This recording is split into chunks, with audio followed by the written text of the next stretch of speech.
شاو توتي كوم ستات طلاب الصف الاول الثانوي، ازيكم عاملين ايه؟ النهارده مراجعه الامتحان شهر فبراير. كل اللي داخل معاك في الامتحان في الحصه دي. من الاخر احنا جايين نقول لك تقفل الامتحان ازاي. احنا عايزين نقفل الامتحان وفي نفس الوقت تكون الدنيا معانا مبسطه وسلسه، ومن الاخر هنخليك تقفله بكل بساطه. طيب، امتحان الشهر المفروض ان هو داخل على الوحده الاولى فقط. اوكي، شكل الامتحان هكلمك فيه في الاخر. اوكي، طيب النهارده انا عايز اكلمك في ملخص عامل لك كل اللي داخل معاك في امتحان الشهر في ورقه واحده بس. احنا مش جايين نشرح بالتفصيل، عايز تشرح بالتفصيل موجود على المنصه، موفر عليك الدنيا، عامل لك الترم كله ب 200 جنيه بس. طيب خلينا نشوف كده مع بعض امتحان الشهر هيكون داخل فيه ايه. احنا الترم اللي فات خدنا المضارع البريزنت، مكملين بيه الترم الثاني في نقطه كده هنتكلم فيها، بس تعالى نراجع عليه اكننا اول مره نسمعه. اوكي، بحيث ان احنا نظبط معانا الدنيا. طيب انا كاولى ثانوي ما عنديش ازمنه هاخدها غير المضارع بس. اول حاجه عندي عشان اعرف افرق بين الازمنه هي الكلمات الداله، بس انا بقول لك انت في اولى ثانوي ما عندكش غير المضارع بس تعالى برضو نراجع على الكلمات الداله، بحيث لما تطلع ثانيه ثانوي تبقى برضو عارف تفرق ما بين الماضي وما بين المضارع. الماضي هتاخده في ثانيه ثانوي باذن الله. طيب الكلمات الداله على المضارع هي ايه؟ Oggi ora adesso, oggi ora adesso, oggi ora adesso, sempre spesso. Oggi ora adesso, sempre spesso. Di solito, qualche volta. Oggi ora adesso, sempre spesso. Di solito, qualche volta. ogni tutto da وراها فترة زمنية. oggi ora adesso, sempre spesso. Di solito, qualche volta. ogni tutto da وراها فترة زمنية. طب هو المضارع بيتكون من ايه؟ قال لك المضارع بيتكون من حاجة اسمها جذر زائد نهاية. الجذر وايه النهاية ده؟ قال لك الجذر والنهاية عشان نفهم يعني ايه جذر ونهاية. تعالى نفتكر مع بعضينا الضمائر الشخصية اللي احنا خدناها المرة اللي فاتت او الترم اللي فات بمعنى اصح. الضمائر هي ايو وتو ولوي ولي ونوي وفوي ولورو. ايه معناها انا، تو انت او انت، لوي هو، لي هي، نوي نحن، فوي انتم، لورو هم. طيب ده بالنسبه للضمائر الشخصيه. طب لو انا عايز احط فعل في المصدر في الايطالي اعرفه ازاي؟ قال لك والله اي فعل في المصدر في الايطالي بينتهي بحاجه من الثلاثه دول، لا ينتهي بالمقطع اري، لا ينتهي بمقطع ايري، لا ينتهي بمقطع ايري. تعال نكتب اللي قلناه. قلنا لا ينتهي بايه؟ لا ينتهي باري او ايري او ايري. يبقى اي فعل في المصدر بينتهي باري او ايري او ايري. تمام، حلو جدا. طيب قال لك ادام بينتهي باري او ايري او ايري، ايه رايك لو نقسمهم مجموعات؟ لو الفعل انتهى باري نسميه مجموعه اولى، ايري مجموعه ثانيه، ايري مجموعه ثالثه. طب هديك فعل كده تقول لي دوت فعل مجموعه كام. لو كتبت فعل زي ده كده وقلت بارلاري، بارلاري ده فعل مجموعه كام يا شباب؟ هتقول لي مجموعه اولى. عرفت منين؟ من اري، صح كده؟ صح. اهو انا بقى لو حذفت الاري، لو حذفت ايه؟ الاري، اللي اتبقى معايا ده هو الجذر. عرفت الجذر؟ ايه هو الجذر؟ الجذر بالعاميه الجذر هو اللي بيتبقى معايا بعد حذف اري او ايري او ايري. صعب الجذر؟ سهل. طيب انا عرفت الجذر، فاضل لي اعرف النهايه. ايه موضوع النهايه ده؟ قال لك النهايه ده هو المتغير. هو ايه؟ المتغير ازاي يعني؟ قال لك ان المتغير دوت موجود في كل اللغات. موجود في كل اللغات؟ موجود في اللغه العربيه. زي ايه؟ زي مثلا لما اجي ادي مثال بالعربي واقول لك انا اذهب، انت تذهب، هو يذهب. الالف اتقلبت ت اتقلبت ي. حصل تغيير ولا لا؟ حصل. التغيير تم بناء على ايه؟ التغيير تم بناء على الضمير، على الفاعل. مع انا كانت الالف، مع انت بقت ت، وهو بقت ي. صح ولا لا؟ حصل تغيير. يبقى المتغير بيتغير على حسب الفاعل او الضمير. حلو، حلو جدا. طيب بس انا عندي بالايطالي بحط المتغير بتاعي في الاخر، بحط المتغير بتاعي في الاخر الكلمه، فسميته ايه؟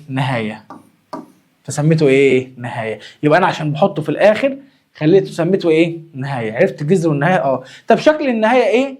شكل المتغير بتاعك ايه بالايطالي؟ قال لك مع ايو يبقى او والتلاتة زي بعض، تو تبقى ايه والتلاتة زي بعض، لوي ولي ا ايه ايه noi iamo iamo iamo voi شيل الار وحط تي اتي اتي ايتي اتي اتي ايتي، يبقى شيل الار وحط تي اتي اتي ايتي، اوعى تقول قطعيتي. لورو انو اونو اونو. حلو جدا. تعالى نعلم اللي الثلاثه فيهم مش زي بعض بحيث ان احنا ما نتلخبطش. هنا كلهم او، هنا كلهم اي، هنا لا في تغيير او ايه يعموا زي بعض اتي اتي ايتي، هنا انو. طيب ده كده بالنسبه لموضوع الجذر والنهايه. صعب في حاجه؟ لا سهل جدا. طيب تعالى نصرف بارلاري دوت بحيث ان احنا ايه نطبق عملي على اللي احنا ايه خدناه. طيب بارلاري الجذر بتاعه هو ايه؟ اهو بارل، الجذر بتاعه ايه؟ بارل، فيبقى بارل، ادي بارل ايه؟ جذر ثابت مع مجموعه اولى صح؟ مع ايو تبقى او، يبقى بارلو، بارلي، بارلا،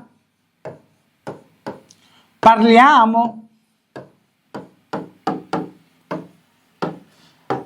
parlate,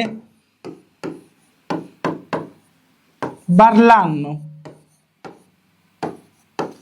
جذر زائد نهاية. صعب المضارع؟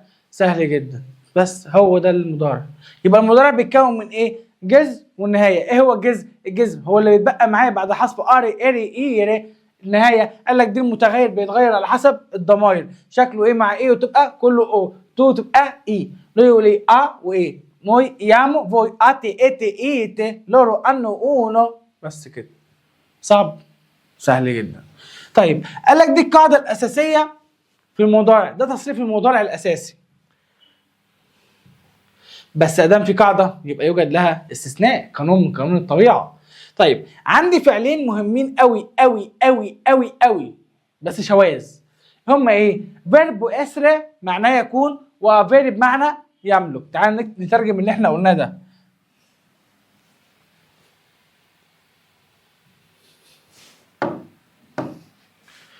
اسرى بمعنى يكون، وفيرب بمعنى يملك. تعال نراجع حفظهم كده. Io sono, tu sei, lui lei è. تاني. Io sono, tu sei, lui lei è. Noi siamo, voi siete, loro بتاخد sono. Io ho, tu hai, lui lei ha. Noi abbiamo, double B. Noi abbiamo, voi avete, loro بتاخد hanno, double N.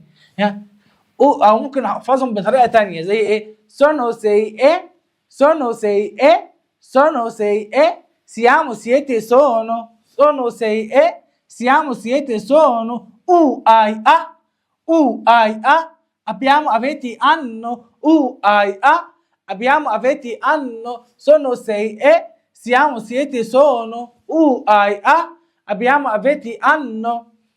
ده فيربو اسري وافيري، من اهم الافعال في الايطالي، خدتهم الترم اللي فات وكان عليهم درسين اساسيين اصلا عندك في المنهج. طيب الجديد بتاعنا ايه؟ كل ده كان قديم في ترم اولاني. الترم الثاني الجديد ايه؟ قال لك الجديد ان هناك شويه افعال كلهم مجموعه ثالثه، يعني بينتهوا في المصدر في المقطع ايري. مالهم دول؟ قال لك عند تصريفهم، عند ايه؟ تصريفهم ما بيتصرفوش جذر ونهايه زي ما انت خدت من شويه. امال بيتصرفوا ايه؟ قال لك بيتصرفوا جذر ونهايه، بس ما بين الجذر والنهايه بنحط مقطع، اسم المقطع اسك. عشان كده بنسميهم افعال اسك.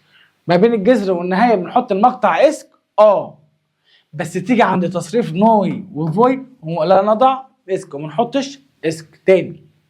يبقى مالهم الافعال دي؟ قال لك الافعال دي بيتصرفوا جذر اسك نهايه، بس تيجي عند تصريف نوي وفوي وما تحطش اسك. طب ما نيجي نتعرف عليهم وبعد كده ناخد مثال. يلا بينا. كابيري يفهم، كوستورييري يشيد، فينيري ينهي، سبريري بريفيريري، فوليري، كياري، كياريكي، او ممكن اقول لك كياريري، جاي من فعل كياكري، او بمعنى صح في تصريف ليه كياكري ليه، بس مش ما علينا، مش حاجه، مش هدخل في الحته دي دلوقتي. كاريري. طيب يبقى دي الافعال 7 اهمهم او اهم الافعال اللي بتيجي في الامتحان. طيب حلو جدا. ما تيجي ناخد مثال عشان نعرف نحل، ما يلا بينا.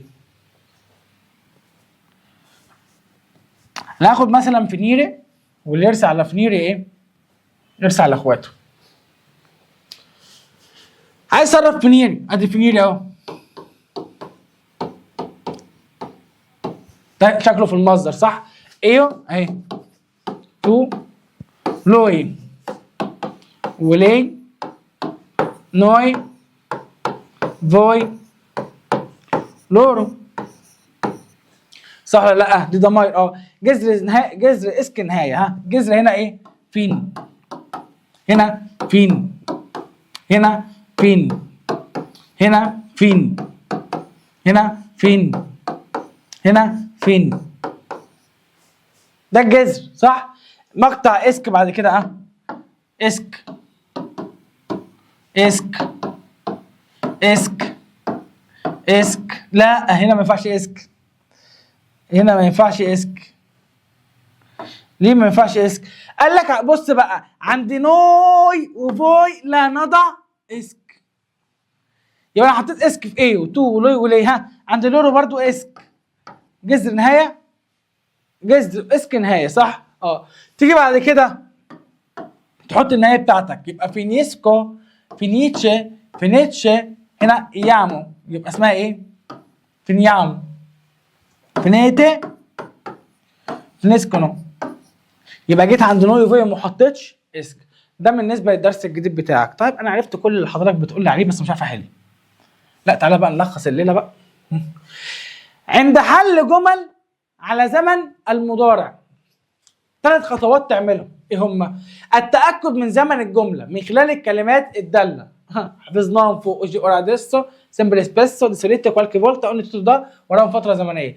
2 قال لك 2 معرفه الضمير العائد على الفاعل. يعني ايه معرفه الضمير العائد على الفاعل؟ قال لك اصل هو في الامتحان مش هيجيب لك نوي وليه ولورو والكلام ده كله تختار، ده نمط. بس في نمط تاني. ايه هو النمط التاني؟ ان انا اجيب لك مثلا دينو نقط. طب دينو نقط ده يتعامل معامله ايه؟ قال لك تعالى نلمهم ونشرحهم تاني هنا اهو. بص بقى يا حبيب قلبي، اي اسم مفرد، اي ايه؟ اي اسم مفرد وراه نقط هيتعامل معامله لوي وليه. اي اسم جمع وراه نقط هيتعامل معامله لورو. اي اسم مفرد وراه كوما، وراه ايه؟ كوما. ده اسلوب نداء يتعامل معامله تو. طب لو اسم جمع وراه كوما، قال لك فوي. لما اقول لك مثلا دينو كوما، دينو كوما، يبقى ده كده ايه؟ يا دينو، اسلوب ندائي اللي هي يا دي. طيب لو قلت ايه انا واي حد في الدنيا، انا واي حد في الدنيا تبقى نوي. طب تو واي حد في الدنيا ما عدا ايو، تبقى فوي. طيب لو قلت تو وايو، انت وانا وانت، تبقى نوي عادي صح ولا لا؟ طب اسم شخصين ما بينهم او اد، تبقى لورو. ماريا واليسيا قاعدين معانا؟ لا ما نعرفهمش، يبقى هم. طيب اي مهنه، بص بقى اللي جايه دي، اي مهنه او لقب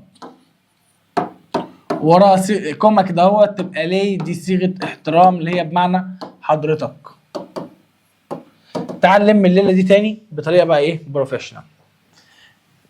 يبقى قلناهم مرتين بحيث ان انت ما تنساهمش، عشان دول اللي بتحل بيهم اصلا. اي اسم مفرد هيتعامل معامله لوي ولي زي دينو، ماريا، الراجاتسو، لا كازا. طب اسم جمع دينو وماريا، دينو اي ماريا، اي راجاتسي، لي كازي، اللي هم بيتعاملوا معامله لورو. اسم مفرد وراكم هيبقى تو. اسم جمع ورا كوما يبقى فوي. مهنه او لقب بصيغه احترام زي بروفيسوري كوما سنيوري كوما اركتيت كوما ميديكال كوما اي حاجه من الحاجات دي تبقى ليه. انا واي حد في الدنيا تبقى نوي. تو اي حد في الدنيا ما عدا ايه وتبقى فوي. ده اللي هو معرفه الضمير العائد على الفاعل. طيب انا عرفت 1 و2. 3 قال لك معرفه نهايات هذا الضمير من جدول النهايات. ما احنا لسه مراجعين عليه جدول النهايات وحفظناه خلاص. ايه كلهم او، تو كلهم اي، لوي ولي كلهم او ايه، نوي يامو فوي اتي اتي ايتي لورو انو اونو. طيب ده كده كان بالنسبه لموضوع الدرس الاولاني عندك في المنهج. طيب الدرس الثاني بيتكلم عن الصفات الشاذه. انت الترم اللي فات كانت الصفات منتظمه. طب ما نيجي ندي سيكت ريفيجن بسرعه كده. الصفات عامه عندنا حاجه من الاثنين، صفات منتظمه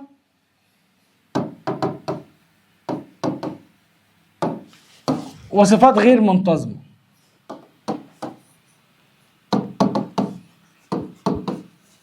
صفات منتظمه وصفات غير منتظمه.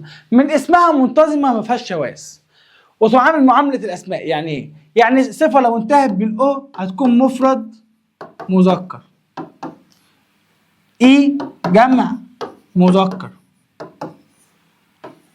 مفرد مؤنث، ايه جمع مؤنث. تمام، حلو جدا، ماشي حلو كل حاجه، بس في جمله عايز افهمها. ايه هي؟ قال لك الصفه تتبع الموصوف في الجنس والعدد. يعني ايه الصفه تتبع الموصوف في الجنس والعدد؟ يعني ايه الصفه تتبع الموصوف في الجنس والعدد؟ ها تعال نفكر سوا. قال لك كلمه الصفه تتبع الموصوف في الجنس والعدد، تعال ناخدها مثلا بالعربي عشان نفهم. تمام، ينفع اقول باللغه العربيه الولد يكون جميلات؟ الولد يكون جميلات؟ لا ما ينفعش. ما ينفعش يا سنيور. ليه ما ينفعش؟ اصل احنا عندنا اللغه العربيه بتقول لك الولد ده مفرد مذكر، لازم الصفه تكون مفرد مذكر زيه، صح؟ يعني الصح اقول الولد يكون جميل، صح ولا لا؟ صح. الايطالي نفس الفكره. يبقى ادام الصفه، ادام الموصوف مفرد مذكر، لازم الصفه مفرد مذكر، مفرد مؤنث مفرد مؤنث، جمع مذكر جمع مذكر، جمع مؤنث جمع مؤنث، لازم يبقوا زي بعض بالظبط. دي معنى كلمه الصفه تتبع الموصوف في الجنس والعدد. يعني لما اقول لك دينو ايه التو اخرها او، طب اليسيا ايه التا، دي اليسيا اخرها التا عشان دي مفرد مؤنث. طب تشوف اللي جايه دي، دينو اي باولو، دينو وباولو مالهم بقى؟ سونو التي جمع مذكر. طب اليسيا وجوليا ها سونو ايه التي جمع مؤنث. طب لو قلت دينو وجوليا ولد وبنت نجمعهم جمع ايه بقى؟ قال لك ولد زائد بنت نجمعهم جمع مذكر، مذكر يسود، يبقى سونو التي. يبقى اكتب كده، اكتب كده معايا، ولد زائد بنت نجمعهم جمع مذكر.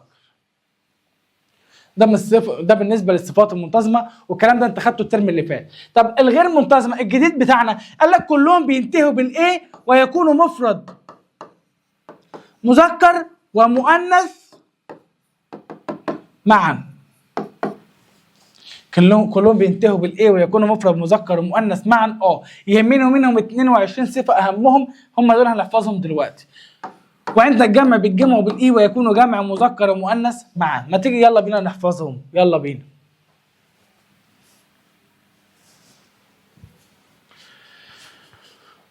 الصفات الشاذة: جوفاني جراندي، شاب او شابة او كبير او كبيرة.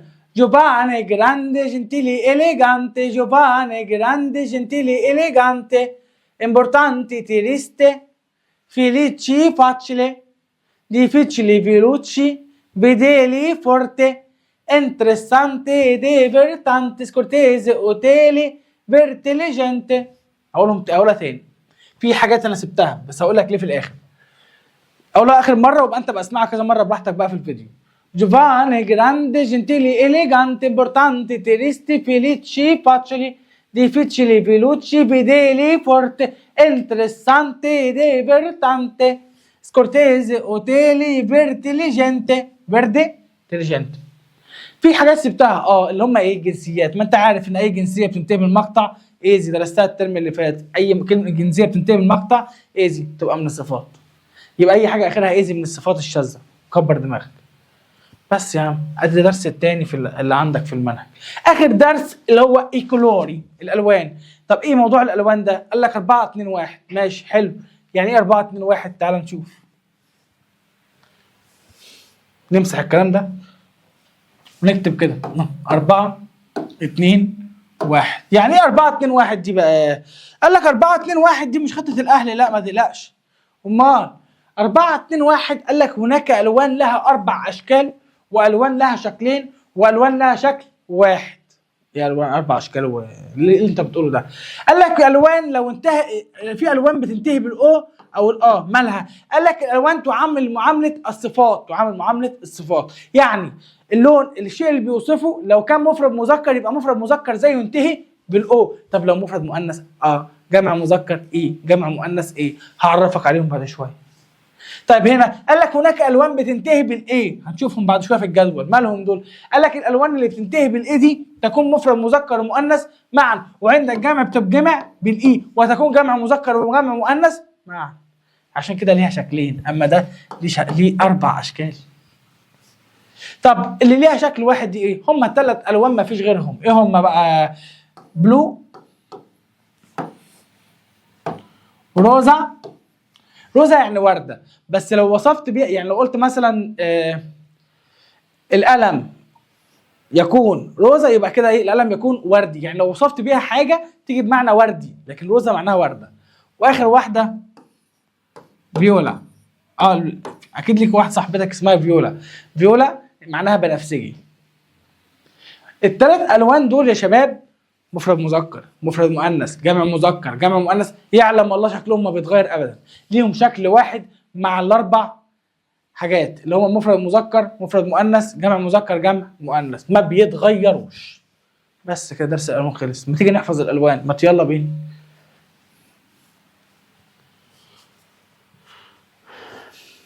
الالوان rosso bianca nero grigio, rosso bianca nero grigio, rosso bianca nero grigio, azzurro giallo. دول كلهم ايه؟ دول ابو 4 اشكال. ماروني اخرها ايه؟ شكلين. ماروني فيردي، ارانشوني، روزا بلو، تشيليستي. زود عليهم انت فيولا. ماشي. اقول اخر مره روسو بيانكا نيرو جريتشو ازورو جالو ماروني فيردي ارانشوني روزا بلو تشيليستي. بس شكرا.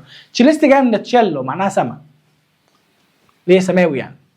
بس وكاتبها لك هنا ايه؟ فيولا وبلو روزا. دول بس ايه؟ ما بيتغيروش ابدا بتغيير الموصوف. ده كده كان بالنسبه للجراماتيكا اللي داخله معاك في امتحان الشهر. تمام؟ حلو جدا. طيب عندي بعد كده المواقف. quando descrivo l'aspetto. aspetto مظهر، حاجه في المظهر، شعري، عينيا، ايديا، اي حاجه من الحاجات دي. فاول ما تلاقي اوكي معناها عيون، كابيلي شعر، ماروجو والتو نحيف وطويل، الكلام ده كله بيوصف ايه؟ المظهر الخارجي، صح؟ فيبقى على طول معاه اسبيتو. طب لو بصف الكاركتاري، كاركتاري بمعنى شخصيه، كاركتر حتى بالانجلش، مالها بقى؟ قال لك هيقول لها جنتيلي، كورتيزي، سكورتيزي، اللي هي الصفات ايه؟ اللي انت حفظتها فوق، مش صفات الشاذ، انيق، مهذب، الكلام ده.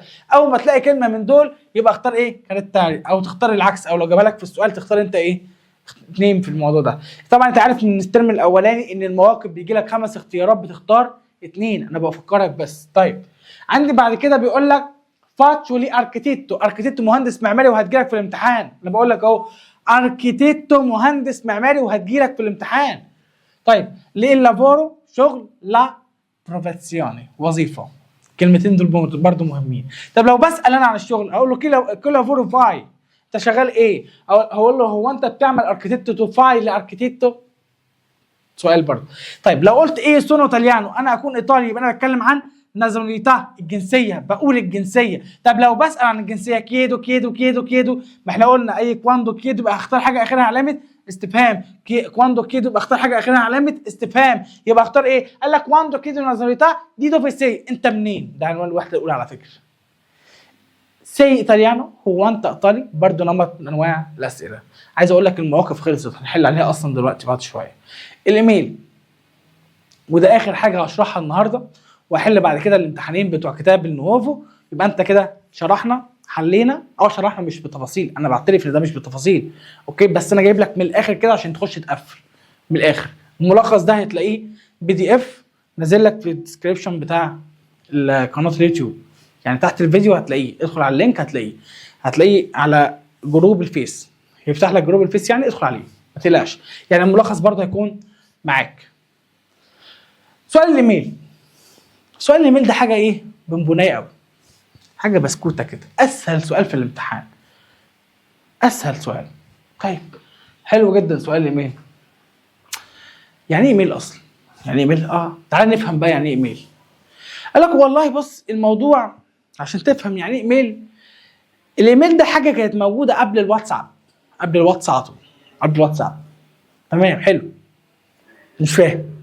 قال لك يعني الايميل كان بيقوم بدور الواتس قبل ما الواتس يخترعوه. يعني من الاخر قال لك يعني الايميل هو رساله الواتس. تعال نعتبره رساله واتس عشان نفهم يعني. تمام، يعني الايميل هو اللي بيحصل مع رساله الواتس. رساله الواتس لو انت مثلا دلوقتي عايز تخش تبعت لي رساله على الواتساب تسالني فيها على ميعاد الحصه، هتدخل تبعت الرساله ازاي؟ او مضمون الرساله بمعنى اصح ازاي؟ سنيور هي الحصه الساعه كام؟ بلوك على طول، دي مش صيغه بني ادمين صح؟ امال الصح ايه؟ يعني في صباح الخير مساء الخير، يعني خليك ذوق شويه صح؟ اللي هو ايه؟ خش الاول في تحيه الاول، وبعد التحيه ايه؟ اسال السؤال بتاعنا. يعني اول حاجه هتعملها في الرساله ايه؟ تشاو سنيور بمناسبه شهر رمضان. تشاو سنيور، اهلا سنيور، ماشي. بمناسبه شهر رمضان، هو بمناسبه شهر رمضان ده سؤال؟ لا يا عم دي جمله في التحيه يا عم، مالك؟ ماشي. السؤال جاي. الحصه هتكون امتى؟ انا مش مسجل رقم سعادتك، فهتكتب لي مثلا اسمك اللي بعته مثلا مارينا مثلا. اوكي طيب، يبقى الرساله مبعوثه ازاي؟ تشاو سنيور بمناسبه شهر رمضان، الحصه هتكون امتى؟ مارينا اللي بعته. طب انا شفت الرساله بتاعت مارينا دي، المفروض عليا ان انا اعمل ايه؟ اول حاجه اعملها ان انا طبيعي ارد عليها. طب هي كاتبه تشاو سنيور، هي كاتبه ايه؟ تشاو سنيور، انا هكتب تشاو سنيور زيها؟ اكيد لا. هي اللي كاتبه لي اقول اهلا برضو سنيور؟ اكيد لا. يبقى اول خطوه اعملها ايه؟ اقول تشاو مارينا. يبقى اول خطوه اعملها في الايميل تبديل الاسماء. اول خطوه تعملها في الايميل تبديل الاسماء. تمام، ركز معايا وهخليك تحل الايميل يعلم الله من غير ما تترجم حرف. ومش بس كده، في سربرايز كمان. تمام، يبقى اول خطوه اعملها في الايميل ايه؟ تبديل الاسماء. تمام حلو الكلام. 2، قال لك لو جيت سالت سؤال وقلت لك هو انت رحت المدرسه النهارده؟ جاوب عليا كده رحت. لا دي مش اجابه حبيبي. امال ايه اللي اجاوب؟ اقول ايه؟ المفروض ان انا اجاوب في الايميل اجابه كامله. يعني ايه اجابه كامله؟ يعني اقول انت رحت المدرسه النهارده؟ ايوه انا رحت المدرسه النهارده. اجاوب اجابه كامله حبيبي. 3، قال لك مراعاه تصريف الفعل. تصريف ايه؟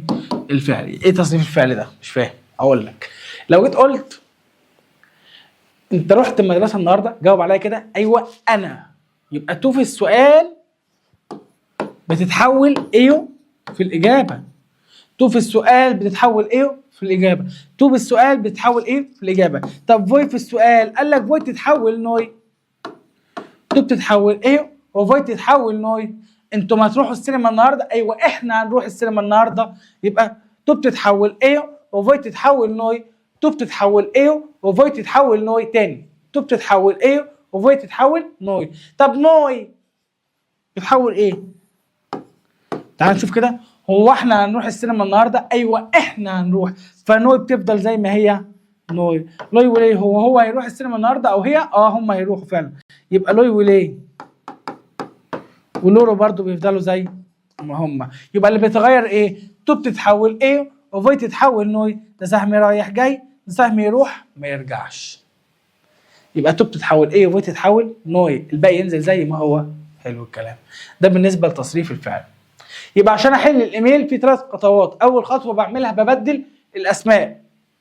الاسم اللي تحت يطلع فوق والفوق ينزل تحت. 2، اجاوب اجابه كامله، فهمناها. 3، تصريف الفعل. تو بتتحول ايه وفوي تتحول نوي، ونوي ولي ولي ولوري يفضلوا زي ما هم. تمام جميل جدا رائع. انا عرفت الكلام اللي حضرتك قلت لي عليه ده، برضه لسه ما عرفتش احل الايميل ازاي. اصبر، بقول لك هخليك تحل الايميل من غير ما تترجم حرف. اتقل. ماشي، تعال نشوف. تعال نمسح الكلام ده بقى، لان الكلام اللي انت كتبته لي ده اخري ابدل الاسماء وبعد كده مش عارف حاجه. صح ولا لا؟ صح. انا عايز اقول لك بقى السؤال نفسه نحله ازاي. قال لك السؤال اللي هيجي لك حاجه من الاثنين، لا سؤال بدون اداه استفهام او سؤال باداه استفهام. صح ولا لا؟ صح. ده سؤال بدون اداه استفهام او باداه استفهام. طب انا طالب يعني عايز امشي حالي، اعرف ازاي ان السؤال بدون اداه استفهام؟ هتلاقي بادئ بفعل يا حبيبي، هتلاقي بادئ بفعل. طيب ايه رايك من غير ما نترجم حرف ناخد 3 خطوات نحل بيها السؤال من غير ما نترجم حرف؟ طب ما يلا بينا. هو السؤال اللي بادئ بفعل عندك بالانجليزي يقول لك جاوب عليه بيس او نو، السؤال بمعنى هل، يجاوب بيس او نو، صح؟ انا في الايميل بقول لك ما تجاوبش عندي بنو، جاوب يس. طب يس عندي بالايطالي اسمها ايه؟ قال لك يس عندي بالايطالي اسمها سي، والكومه بتاعتها.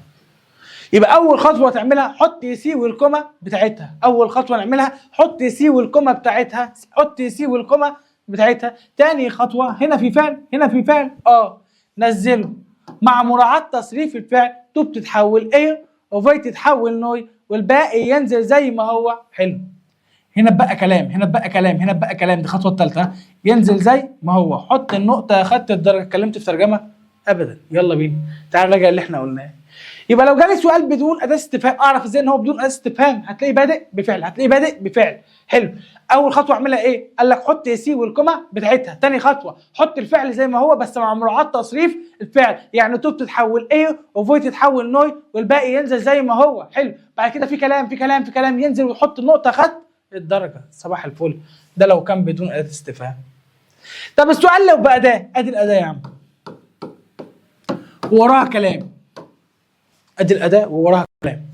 حلو. احل ايه؟ قال لك هتجيب ده في الاول مع مراعاه تصريف الفعل، لان اكيد في الفعل هنا. يعني ايه؟ تو تتحول ايه وفي تتحول نوي والباقي ينزل زي ما هو. حلو. وبعد كده رد على الاداه. طب من اشهر ادوات الاستفهام ايه؟ دوفي. دوفي بمعنى اين. بص يا حبيبي، جالك دوفي وانت مش فاهم الكلام اللي بعديه، اكتب لي كالاتي.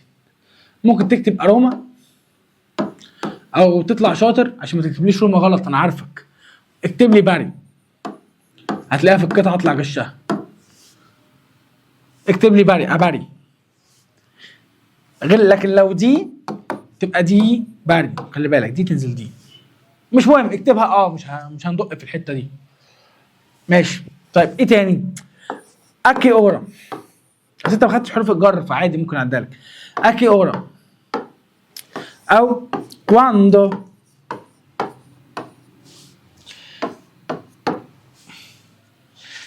اكي اورا في اي ساعه، كواندو معناها متى. ده في الاول مع مراعاه تصريف الفعل. واكتب الي اوتو، الي اوتو الساعه الثامنه.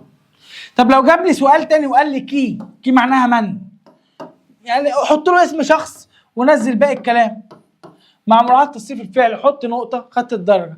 طيب لو قلت كون كي،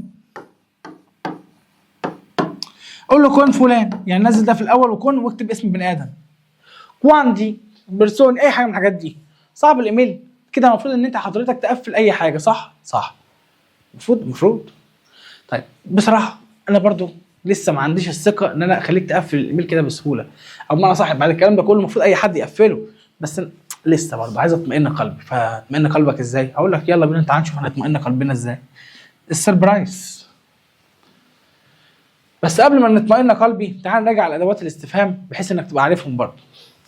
كي، كون كي، من مع من، كون كواليميسو في اي وسيله مواصلات، كومي كيف، كي او كيزا ما او اي، كي كوزا ما او ماذا، كوالي اي، كوالي اي، دي للمفرد دي للجمع، دوفي اين، دي دوفي من اين، كواندو متى، اكي اورا في اي ساعه، كواندو كم، كوانتو تيمبو كم الوقت، بالكيلي ماذا، كيلا بوريفا ماذا يعمل، كوانتو كوستا كم يتكلف، بالكوندو تيمبو لمده كم من الوقت. دول مهمين. وهنا قايل لك الكلام دوت بقى ايه بالكي نرد عليه ازاي والكلام ده كله. طيب هديك شويه اسئله كده يا شباب باذن الله مش هخرج براهم امتحان الشهر باذن الله. السؤال باجابته يا عم. السؤال ايه؟ باجابته. يبقى انت مش محتاج حاجه تاني. السؤال باجابته. الموضوع خلصان معاك. طيب لما اقول لك كومي سكياما اسمها ايه؟ قول له سكياما وحط اي اسم من عندك. طب اللي بعدها كوانتي اني عندها كام سنه؟ اقول له 3 anni عندها 3 سنين. هنا دوفي ابيتا اين تسكن؟ هقول له ابيتا الكايرو، تسكن في القاهره. طب لو قلت لك ليه هي ابيتا كوي فيتشينو، هي ساكنه قريب من هنا. السؤال ده ساعات بيجي على فكره من الاسئله اللي مهمه برضه. هقول له سي لي ابيتا كوي فيتشينو، ايوه هي ساكنه قريب من هنا. ده سؤال بدون استفهام، بادئ بفعل. كومي فا سكولا، كيف تذهب الى المدرسه؟ اقول له تذهب هي بقى الى المدرسه ان اوتوبوس. يا عم اكتب ان ترينو، تمام زي الفل. طيب بعد الاسئله، كومي سي كياما النوفو بروف، اسمه ايه البروفيسور الجديد بتاع الماس؟ البروفيسور الجديد اسمه الدو روسي. ما يهمكش المنظر ده، شويه حاجات كده ايه، اسئله متكرره بس مش اكتر. بركي لماذا البادري دي كيارا ابو كيارا ما بياخدش الماكينه؟ لانه بيفضل الترينو القطار. كوالي ماتيريا انسانيه، ما الماده اللي بيشرحها؟ هقول له ماتيريا انسانيه ايه؟ لا ستوريا، المفروض احط لا هنا مش لا ستوريا، تاريخ. كومي اريفا اسكولا، كيف تصل الى المدرسه؟ اصل الى المدرسه ايه؟ بالقطار، كلها وسائل المواصلات لو خدت بالك. ده كوانتو تيمبو لي اسكولا، منذ كم من الوقت هي تكون في المدرسه؟ اقول له لي اسكولا ده سي عني، 6 سنوات. دي دو في ايه؟ هي منين؟ اقول له ايه دي روما، هي تكون من روما. اكوالي بيانو، في اي دور؟ اول ما تلاقي اي كوالي بيانو معناها انت ساكن في الدور الكام؟ هقول له السيكوند بيانو، الدور الثاني. دي دو في سي، دي دو في سي انت تكوني منين؟ اقول له سونا دي فرنسا، من فرنسا. هنا دا كواندو تيمبو ابيتي فرنسا، منذ كم من الوقت تسكنين في فرنسا؟ هقول له ابيتا فرنسا دا دو ميزي، منذ شهرين. لو خدت بالك الاسئله دي لو ما جاتلكش في الايميل هتجيلك في القطع بالنص، يعني انا بخدم على القطع والايميل في وقت واحد. كي كوزا ايطاليا بيرتي، ماذا تعني ايطاليا بالنسبه لك؟ هقول له ايطاليا بالنسبه لي دي بتتحول دي بتتحول ايه السينما، تكون السينما او لا موضه اي حاجه. كون كواليميتسو باي وسيله مواصلات فييني تاتي الى المدرسه اون جورنو كل يوم؟ اقول له فييني اسكولا اون جورنو ان ترينو، تاتي الى المدرسه كل يوم بالقطار. كلا فوري فا البادري، كلا فوري فا البادري، الاب بيشتغل ايه؟ ابو كيارا شغال ايه؟ اركيتيتو، مهندس معماري، والكلمه دي مهمه وهتجيلك في الامتحان. طيب ممكن اقول اجيبها بطريقه ثانيه، اقول لك كلا فوري فا تو بادري، ابوك. اقول له ايه؟ ميو بادري، يبقى تو تتحول ميو، تو بتتحول ميو فالاركيتكت. نفس السؤال بس بصيغه مختلفه. كون كواليميتسو اتكررت فوق اهي عشان تعرف ان الاسئله بتتكرر اهي. تصل الى المدرسه، اصل الى المدرسه بالقطار. انا بكرر بس الاسئله عشان تثبت معاك. طب كوالي التوا باستيتيمبو بريفريتو، ما الباستيتيمبو فريتو، الباستيتيمبو فريتو المفضله عندك ايه هي؟ هقول له الكالشو، زي الهوايه المفضله عندك. طيب بركي لماذا ما جتش وسط المدينه؟ اقول له انا بيلا ايديا فينجو كون تي ان الشانترو. طيب كي كوزا فاي اوجي، اوجي اللي هنعمله اليوم؟ قال له هنعمل ايه؟ رياضه. تو بتتحول ايوه، ومش هيجيلك في الامتحان السؤال ده اصلا. كيني ديتشي، ايه رايك ان نذهب الى السينما؟ ايه انا بيلا ايديا، يبقى ايه رايك دي بترد عليها ايه انا بيلا ايديا. ده سؤال لو حبيت ارخم اجيبه لك عشان مش كل الناس تعرف تجاوبه اصلا. دوفي باي السابتو، اين تذهب السبت؟ اقول له السبت بذهب وسط المدينه. طب كيف يكون الاستوريا؟ اقول له الاستوريا يكون التاريخ يكون فاتشلي. طيب كوانتي لينجوا بارلي، بكم لغه بتتكلم؟ اقول له بارلو 3 لينجوي، بتكلم 3 لغات. اكي اورا قال لي اوتو، فاي تنزل فادو، فاي تنزل فادو، فاي تنزل فادو، بحفظك فيها ايه؟ فاي تنزل فادو، فاي تنزل فادو. طيب بوستو فينيري كونتي، تستطيع ان تاتي معك؟ انا استطيع ان انا اجي معاك. ستشارتو بالتاكيد، فيني كون ماي، تعالى معايا. ليه باولو ما جاش؟ ده سؤال مهم. ليه باولو ما جاش؟ خلي بالك منه، خلي بالك منه. ليه باولو ما جاش ده هنعرف هو ما جاش دلوقتي. بركي باولو، عشان باولو كوالكي بروبليم، عنده بعض المشكلات. طب هنا كوالي فيلم دانو دوماني، ما الفيلم اللي بتعشقه؟ دانو ايه؟ غدا. قال له دوماني دانو الفيلم ايه؟ دي بلوم، بتاع بلوم. دي كده اسئله لن يخرج عنها الامتحان باذن الله. اخر حاجه التيمه. يقول لك اوصف صديقك دينه بس من حيث عمره ومظهره وشخصيته. عايز اقول لك عدي على دول ما تسيبهمش. انت وبتذاكر حبيبي عدي على الكلام ده. جنتيلي، مثلا ديميدو، تقليدي، انتليجنت. انا عارف انك واخدهم بس عدي عليهم تاني معلش، اقراهم حتى ترجمهم، يعني اشتغل عليهم برضه. هقول له الميو اميكو دينو، صديقي دينو عنده 15 سنه. لو اي كابيلي شعره كورتي وايه كاستاني. هنا دينو لي اوكي يعني ايه فيردي وبيكولي واسعه. دينو ايه التو يكون طويل وايه ونحيف. دينو يكون ايه ظريف وتيميدو. طيب ده كده بالنسبه للتيمه. الامتحان هيجي ازاي بقى؟ امتحان الشهر هيجي كالاتي: قطعه، ده معظم الادارات، قطعه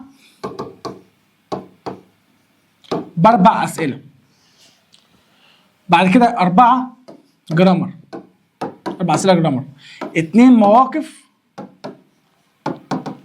وايميل توتال 15 درجه. دول ب 12 والايميل ب3 درجات. انت ضمنت خلاص الليله دي كلها؟ لا لسه ما ضمناهاش. طب ما تيجي نحل الامتحانين بقى ايه عشان نتدرب اكتر والدنيا معانا تبقى رايقه. احنا حبيت في الاول بس كده فنش لك الدنيا قبل ما احل، بحيث انك تبقى عارف بتعمل ايه. ريفيجن كده بسرعه بس يظبط لك الدنيا. طيب الامتحان صفحه 33. القطعه الاولى بتقول ايه بقى؟ لا سكولا نوفا، المدرسه الجديده بتاعت سلمى، تكون قريبه ايه من منزلها، وكل يوم سلمى وزملائها يذهبون الى المدرسه ايه مع بعض. ابيي دي معناها ايه سيرا على الاقدام، ماشيه. اسكولا في المدرسه سلمى ستودي بتدرس ايه بقى؟ ديفيرسي ماتيريال. ديفيرسي معناها مختلف. الكلمه دي مهمه في القطعه. مختلف، مواد مختلفه اللي هي ايه بقى؟ التاريخ والجغرافيا وايضا الايطالي. وهي تكون ايه؟ ويكون اصلا ايه الماده المفضله. هي بتحب ايه؟ المعلم او المعلمه بتاعت الايطالي، لا المعلمه عشان قال لك سنيورا مها. المعلمه بتاعت الايطالي اللي هي سنيورا ايه مها. كي امولتو بعد كده ظريفه جدا وايه مرحه. كل جوفيدي، جوفيدي ده دوت يوم ايه؟ فاكر ايام الاسبوع؟ لونيدي، مارتيدي، ميركوليدي، جوفيدي. ده يوم ايه؟ خميس.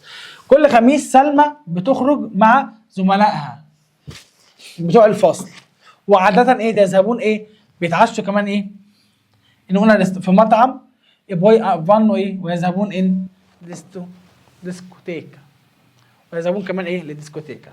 طيب تعالى نحل الاسئله اللي عليه. قطعه خفيفه ايه. سلمى تذهب الى المدرسه مع اصحابها، صح؟ مع اصحابها. ما المواد اللي بتدرسها سلمى؟ كم ماده بتدرسها؟ مواد مختلفه بس هو ذكر 3 مواد، صح؟ قال لك ايه؟ التاريخ والجغرافيا، تاريخ وجغرافيا وايه والايطالي. يبقى كده ايه 3 مواد، يبقى اختار تري. طيب ما الماده اللي بيشرحها سنيورا مها؟ بتشرح ايه مها؟ بتشرح ايطالي. طيب كل خميس سلمى وزملائها بتوع الفصل بيعملوا ايه؟ يتعشوا فين؟ بره ولا في المدرسه ولا في المنزل ولا في منزل مها؟ قال لك بيخرجوا ايه؟ يتعشوا ايه؟ في مطعم. يبقى كده ايه؟ بره. يبقى اختار ايه؟ فوري كازا، خارج المنزل. دي القطعه الاولى. القطعه الثانيه بيقول لك سونو ماركو روسي، اكون ماركو روسي. سونو دي بروتشا، هو منين؟ من بروتشا، دي منطقه اسمها بروتشا. فاتشو اعمل ايه؟ اعمل مدرس تاريخ. يبقى شغال ايه؟ مدرس تاريخ في مدرسه في وسط المدينه بتاعت روما، في وسط روما، وساكن خارج المدينه. هو ساكن خارج المدينه. اوني جورنو كل يوم بريندو بياخذ القطار عشان يروح ايه؟ المدرسه. سونو ايكولوجيستا، وهو ايه؟ محب للبيئه، ما بياخدش ايه؟ كوازي ماي لا ماكينه، بيحب يركب العربيه. في الفصل يعني هو بيركب القطار وما بيحبش يروح بالعربيه، ماشي. في الفصل او انكي، هو ايضا ايه؟ في الفصل ايضا مولتي ستودنتي، في طلبه كتير في العاصمه بتاعت الايطاليه. ولكن كيارا هنا بنت ايه؟ فرونتينيه. كيارا بنت فيورنتينيه. هي عينيها ايه؟ فيردي، خضراء، وشعرها ايه؟ اسود. كيارا اي مولتو برافو. كيارا شاطره جدا فين بقى؟ في التاريخ والانجليزي. لكن في مادته لكن تكون مادتها المفضله هي ايه؟ الماس. يعني هي شاطره في التاريخ والانجليزي، بس مادتها المفضله هي الماس. كل الشباب ايه؟ يكونوا ايه؟ شيقين. اول سؤال، الماده اللي بيشرحها سينيور روسي. سينيور روسي بيشرح ايه؟ تاريخ. تعال نجيبها لك تاني اهي. بيشرح ايه؟ هيستوريا، تاريخ. يبقى كده هختار رقم سي. طيب ماركو ما بياخدش ايه؟ العربيه. ليه؟ عشان يكون محب للبيئه، بيحب نظافه البيئه وكده، ما بيحبش الكره العربيه. في الفصل سينيور ماركو عنده طلاب ايه؟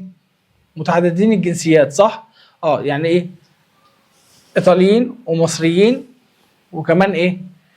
استرانييري، اجانب فقط، ولا طلاينه وفرنسيين؟ بص، هو السؤال ده هو عنده في الفصل، بص كم طالب؟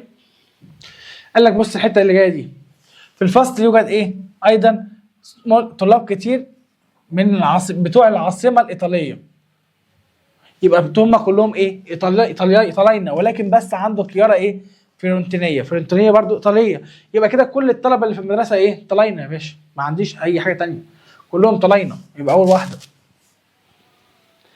دي دوفي كيارا. كيارا منين؟ كيارا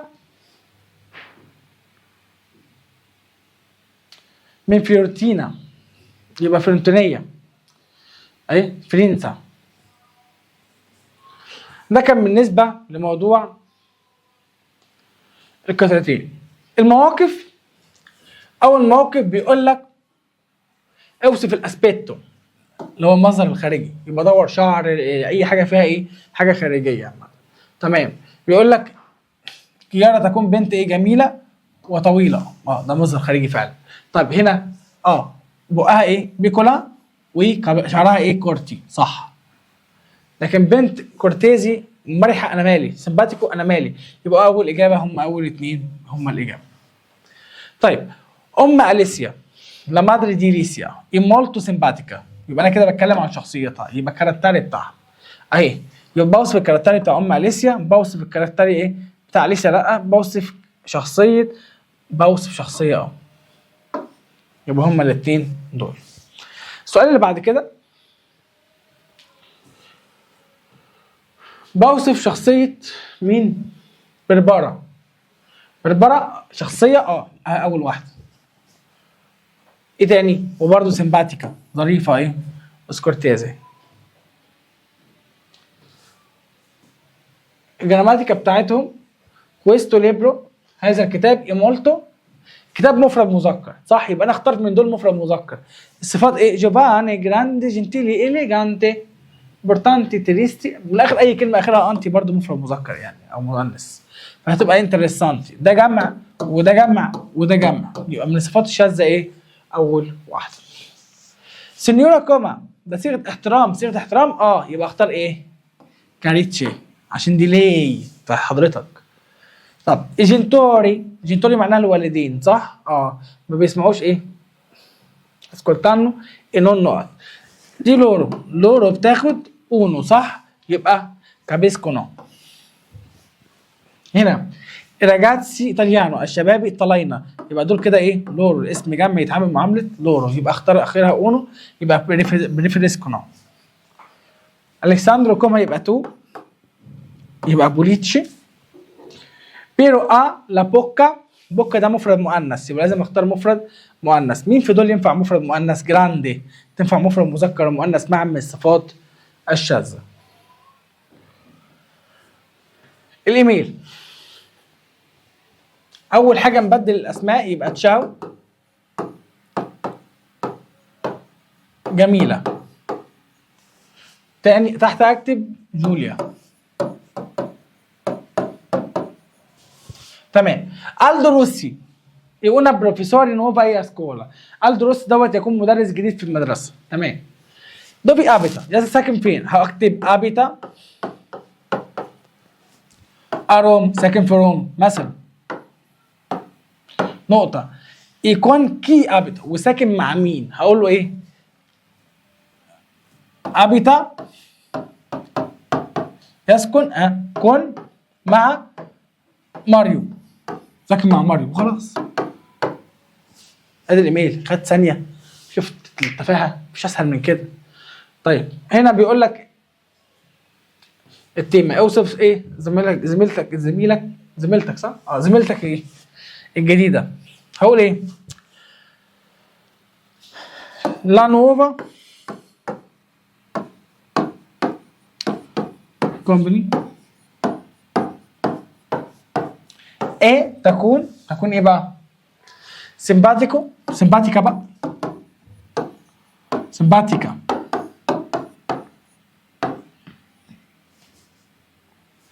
اتميدا نقطة. بعد كده اقول ايه بقى؟ اوصف اي حاجة. ليه هي عن تمتلك ايه؟ ايكابيلي شعر ايه؟ نيرو اسود. وهي عندها مثلا 20 ايه؟ اني. ادي كده ايه؟ التيمة كمان. عملت المظهر وعملت الشخصية وكمان زودت العمر من عندي. طيب الامتحان التاني. تشاو راجاتسي، اهلا يا شباب. سونو كيارا، اكون كيارا. كي جورنو ايوجي، النهارده ايه؟ قلنا جورناتا، اليوم ايه؟ مهم. قلنا سكولا ايه؟ مدرسة جديدة. طانتي نوبي وزملاء جداد كتير. بيجاو هنشوف باولو. قلنا ايه؟ الولد ايه؟ سبورتيفو، اللي بيحب يلعب كرة القدم. يبقى باولو بيحب يلعب كرة القدم. وجوليا البنت ايه؟ اللي شعرها كاستاني، اللي بتحب تكتب مسجات كتير على الموبايل، شغلانه يعني الموبايل. وبتحب ايه؟ كونشيار، كومينيكاري اللي هو بمعنى التواصل. واليسيا بنت ايه؟ سيمباتيكا، ظريفه. دي اللي ما بيتكلمش كتير، بيحب يسمع الموسيقى. كل الشباب ايه؟ انترسانتي، يكونوا شيقين. اول سؤال، بلوج يعني مدونه. مين اللي كتب المدونه دي بقى؟ سونو كيارا. يبقى مين؟ كيارا. هي قالت في القطعه هي اللي كاتباها كيارا. ماشي. باولو بيحب ايه؟ باولو بيحب يلعب كرة قدم صح؟ يبقى اختار ايه بقى؟ فاري سبورت، يمارس الرياضة. كيف تكون المدرسة بتاعت كيارا؟ جديدة، مدرسة جديدة. طب باولو وجوليا ودينو وكيارا يكونوا طلاب في المدرسة. طلاب في المدرسة، هم كلهم في المدرسة أصلا. طيب دي كانت القطعة الأولى. تعال نشوف القطعة الثانية. القطعة الثانية بتقول ايو ميكيامو أليسيا. كام؟ 14 سنة. يبقى هي ايه؟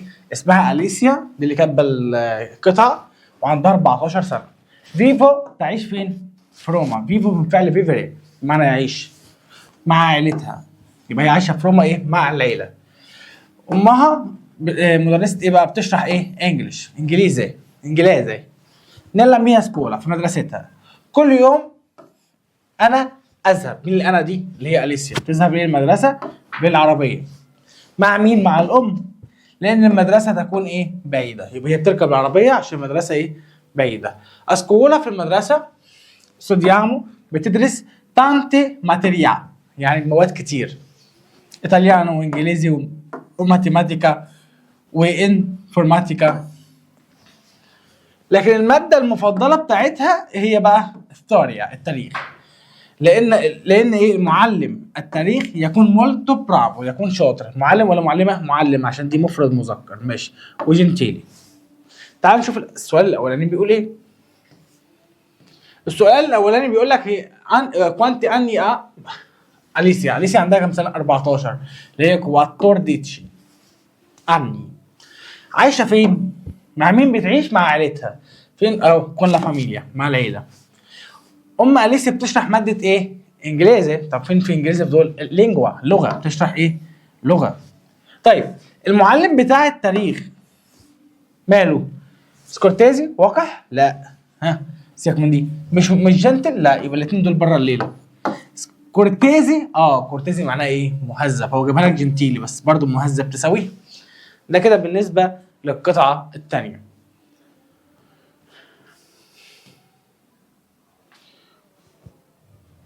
طيب المواقف كاركتيري اللي هي كاركتر بالانجلش، شخصيه. يبقى هتكلم عن ايه؟ جنتيلي. تمام. ايه تاني؟ سيمباتيكو. بس قلت لك لما تلاقي حاجه من دول خلاص يبقى هي. طب المظهر اسبيتو المظهر بتاع جلوريا. المظهر ماله المظهر؟ هقول له جلوريا تكون جنتيلي، انا مالي جنتيلي ولا مش جنتيلي؟ انا عايز اتكلم عن المظهر. نحيفه وطويله تنفع. طيب ايه تاني؟ هي تكون مهندس معماري، وانا مالي بتشتغل ايه؟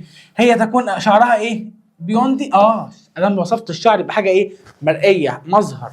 طيب 3 كواندو ديتشي دينو. عندما بقول دينو عنده ايه؟ عيون زرقاء، فيردي، خضراء قصدي. ده كده انا بعمل ايه؟ بوصف شكل دينو، صح؟ مظهره. يبقى بوصف المظهر بتاع الصديق ولا الشخصيه؟ لا شخصيه لا. بقول مظهر دينو. باولو ماليش دعوه بباولو. كانت التاني برضو ما ينفعش. يبقى هما دول الاجابتين اللي ينفعوا في الموضوع. اللي فين الاثنين اللي فيهم اسبيتو. من الاخر اول ما تلاقي عيون شعر الكلام ده دور على الاسبيتو. تمام. تعال نكمل. جراماتيكا. سينيورا ماريا دي كده صيغه احترام، صح؟ تبقى ليه اللي هي بتاعت حضرتك. تمام. ليه حضرتك بتاخد ايه؟ اخرها ايه بجدول النهايات؟ بريفريتشي. طب هنا ليه ستودنتي اسم جمع يتعامل معامله رورو. لورو بتاخد اونو يبقى كابيسكونو. بين الياتسيون الطلاب يفهمون جيدا الدرس. كويس الدرس. تمام. اي كلمتين ما بينهم حرف الجر دي اخد على الاولاني واللي بعد دي ماليش دعوه بيه. اي كلمتين ما بينهم حرف الجر دي اخد على الاولاني واللي بعد دي ماليش دعوه بيه. البدري مفرد مذكر يعني يتعامل معامله لوي، صح ولا لا؟ صح. يتعامل معامله لوي. عشان كده حطينا ايه؟ برضه لوي. هو انا كده زودت حاجه؟ لا. يبقى ايه؟ ويشيد المنازل. يبقى هو شغال مهندس معماري وبيبني او بيشيد ايه؟ المنازل. طيب ليه؟ يبقى كده جمع، صح؟ جمع ايه؟ مؤنث. مين في دول جمع مؤنث؟ تعال نشوف. برافي دي لا طبعا لان دي صفه منتظمه. جنتيلي دي مفرد وجوفاني دي مفرد. اتبقى معاك مين؟ انتليجنتي من الصفات الشاذه، قلت لك بتنتهي بالاي وتكون جمع مذكر مؤنث معني، يبقى هي دي اللي تنفع. علي وحميد دول كده ايه؟ اسمين شخصين يبقوا لورو.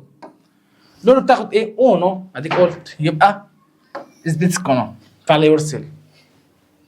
جوليا الي اوكي جراندي. جوليا تمتلك عيون جراندي كبيره. يبقى جوليا كده ايه؟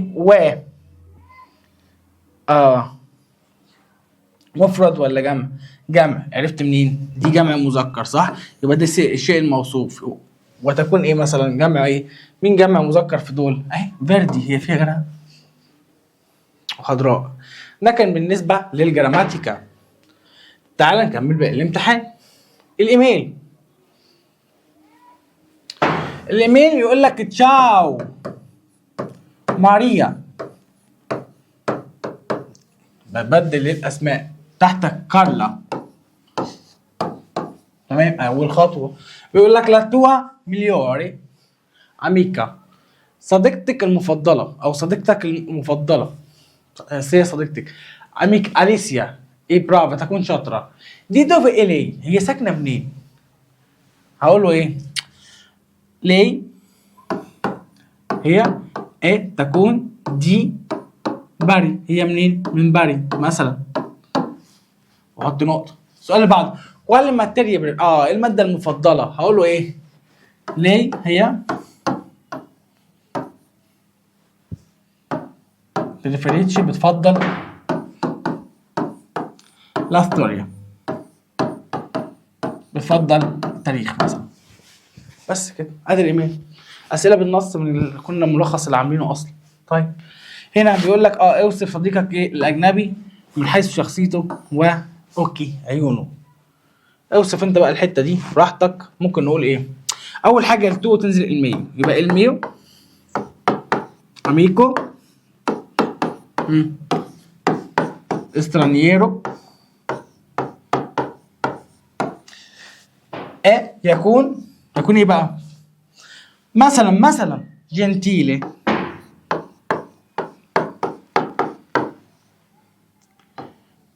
وايه بقى؟ سيمباتيكو. جمله كبيره اهي. طيب الجمله الثانيه عيونه هو ممكن اقول كده لوي هو يمتلك ايه بقى؟ لي اوكي عيون ايه بقى؟ باردي. عيون ايه؟ خضراء. دي التيمة وده الايميل. ده بالنسبة لموضوع الامتحانين. طيب بص بقى كده احنا خلصنا الامتحانين، عملنا ملخص كويس يأهلك ان انت تقفل امتحان الشهر، مش هيخرج بره الامتحان اصلا. اوكي بلس حاجة تانية كمان، حلينا عليهم امتحانين هتلاقيهم زيهم بالظبط ان شاء الله في امتحان الشهر. طيب المفاجأة بقى الجميلة، هتلاقي الملخص اللي احنا اشتغلنا منه ده اللي هو الورقة الواحدة ده اوكي موجود عندك في قناة اليوتيوب تحت، هتلاقي اللينك بتاعه، ادخل حمله PDF يكون معاك، وابقى طمنا عليك عملت ايه في الامتحان. بس كده كده انا عارف ان انت هتقفل، عرفت شكل امتحانك، عرفت امتحانك جاي ازاي، مفيش حاجة هتدور بره اللي احنا قلناه، ومبروك عليك الدرجة النهائية. اشوفك على خير بإذن الله الحصة القادمة. تمام، واستنوا بقى المفاجآت اللي جاية، مفيش اكتر منها. تشاو.